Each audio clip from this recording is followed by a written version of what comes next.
నైరుతి బంగాళాఖాతం దానికి ఆనుకుని ఉన్న శ్రీలంక ప్రాంతంలో ఉన్న నిన్నటి దిత్వా తుఫాను ఈరోజు ఉదయానికి ఉత్తర వాయువ్య దిశలో పయనించి శ్రీలంక తీరానికి మరియు నైరుతి బంగాళాఖాతంలో కొనసాగుతుంది. ఇది చెన్నైకు 520 కిలోమీటర్ల దూరంలోను మరియు పుదుచ్చేరికి 420 కిలోమీటర్ల దూరంలోను కొనసాగుతుంది. రాబోయే 2 రోజుల్లో ఉత్తర వాయువ్య దిశలోనే పయనించి నైరుతి బంగాళాఖాతం మీదుగా శ్రీలంక మీదుగా పుదుచ్చేరి, ఉత్తర తమిళనాడు, దక్షిణ కోస్తా ఆంధ్రప్రదేశ్ వైపు తీరం దగ్గరగా చేరుకునే అవకాశం ఉంది.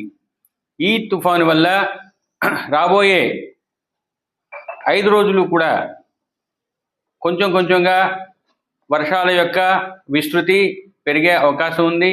ముఖ్యంగా దక్షిణ కోస్తా జిల్లాల్లో ఈరోజు 1-2 చోట్ల, రేపు కొన్ని ప్రాంతాలలో 30వ తేదీ డిసెంబర్ 1వ తేదీ నాటికి అత్యధిక ప్రాంతాలలో క్షేత్రీయ విస్తృతి పెరిగే అవకాశం తేలికపాటి నుంచి మోస్తరు జల్లులతో ఉండే అవకాశం ఉంది. ఇక 5వ రోజున పలు ప్రాంతాలలో, 6వ రోజు కొన్ని ప్రాంతాలలో, వారంలో చివరి రోజు 1-2 ప్రాంతాలలో తేలికపాటి నుంచి మోస్తరు జల్లులు దక్షిణ కోస్తా జిల్లాలపై పడే అవకాశం ఉంది. ఇక అతి ముఖ్యంగా ఈ రోజు నుంచి రేపటికి దక్షిణ కోస్తా జిల్లాలైన నెల్లూరు, చిత్తూరు, తిరుపతి, అన్నమయ్య జిల్లాల్లోని 1-2 చోట్ల భారీ నుంచి అతి భారీ వర్షపాతం పడే అవకాశం ఉన్నందువల్ల ఆయా జిల్లాలకు ఆరెంజ్ వార్నింగ్ ఇవ్వటం జరిగింది. ఇక ప్రకాశం మరియు వైఎస్ఆర్ కడప, అన్నమయ్య జిల్లాల్లో 1-2 చోట్ల భారీ వర్షానికి ఆస్కారం ఉన్నందువల్ల ఆ జిల్లాలకు ఎల్లో అలర్ట్ రేపటికి జారీ చేయటం జరిగింది. అతి ముఖ్యంగా 3వ రోజు అనగా 30వ తేదీన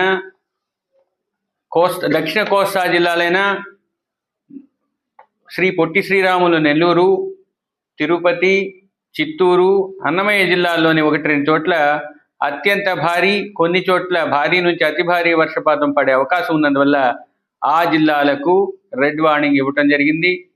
ఇక ప్రకాశం మరియు వైఎస్ఆర్ కడప జిల్లాలకు 3వ రోజు అనగా 30వ తేదీన భారీ నుంచి అతి భారీ వర్షానికి అవకాశం ఉన్నందువల్ల ఆ జిల్లాలకు ఆరెంజ్ అలర్ట్ 3వ రోజు అనగా 30వ తేదీ నాటికి ఇవ్వటం జరిగింది.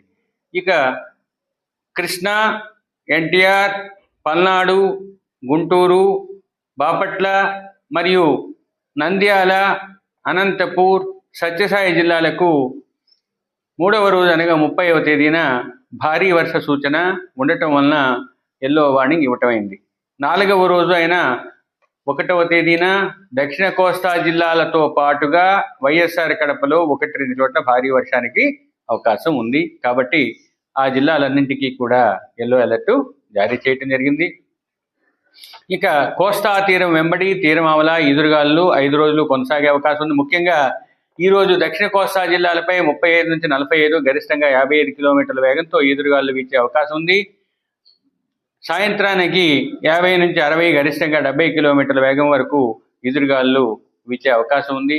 రేపు సాయంత్రం వరకు ఆ పరిస్థితి కొనసాగుతూ రేపు సాయంత్రం నుంచి 60 నుంచి 70, గరిష్టంగా 80 కిలోమీటర్ల వేగంతో ఈదురుగాలు వీచే అవకాశం దక్షిణ కోస్తా దానికి ఆనుకుని ఉన్న ప్రాంతాలలో ఉండే అవకాశం ఉంది. అలా 3 రోజులు ఈ పరిస్థితి ఉంటూ 4వ, 5వ రోజుకు గాలి యొక్క ఉధృతి తగ్గినప్పటికీ 35 నుంచి 45, గరిష్టంగా 55 కిలోమీటర్ల వేగంతో వీచే అవకాశం ఉన్నందువల్ల ఈ 5 రోజులు కూడా మత్స్యకారులు దక్షిణ కోస్తా, ముఖ్యంగా దానికి ఆనుకుని ఉన్న సముద్ర ప్రాంతంలో వేటకు వెళ్ళవద్దని హెచ్చరికలు జారీ చేయడం జరిగింది. ఇక ఆంధ్ర కోస్తా తీరం వెంబడి ఉన్న అన్ని ఓడరేవుల్లో 2వ నంబర్ ప్రమాద హెచ్చరికను ఎగురవేయటం జరిగింది. ఇక కొన్ని గంటలలో దక్షిణ కోస్తా జిల్లాలకు ఇచ్చే ఓడరేవుల హెచ్చరిక మారే అవకాశం ఉంది. అన్ని వర్గాలకు ఇవ్వవలసిన సూచనలు, సలహాలు, హెచ్చరికలు మరియు పూర్వానుమానాలని తెలియజేయటం జరిగింది. కాబట్టి ఆయా వర్గాల వారు తీసుకోవాల్సిన జాగ్రత్తలు తీసుకోవాల్సిందిగా కోరటం జరిగింది. ముఖ్యంగా నిలిచి ఉన్న పంటలను కోసుకోవటం, లేదంటే వరి లేదా ఉద్యానవన పంటలు పాడయ్యే అవకాశం ఉంటుంది. నిలిచి ఉన్న పంటల్ని జాగ్రత్తగా భద్రపరచుకోవాల్సిందిగా కోరటం జరిగింది. మరియు టూరిజం రీక్రియేషనల్ యాక్టివిటీస్ని కంట్రోల్ లేదా నియంత్రణ చేసుకోవాల్సిన అవసరం ఉంది. హెలికాప్టర్ సర్ఫేస్ ట్రాన్స్పోర్టు సర్వీసెస్ కూడా నియంత్రించాలి. కాబట్టి ప్రజలు తమకు తెలిసినంత వరకు సరైన జాగ్రత్తలు తీసుకోవటం, లేదా భారత వాతావరణ శాఖ లేదా మిగతా ప్రభుత్వ యంత్రాంగాలు సూచించిన విధంగా సరైన జాగ్రత్తలను తీసుకోవాల్సిందిగా కోరడం జరిగింది. పుకార్లు వదంతులు నమ్మొద్దని ఇంకొకసారి చెప్పడం జరిగింది.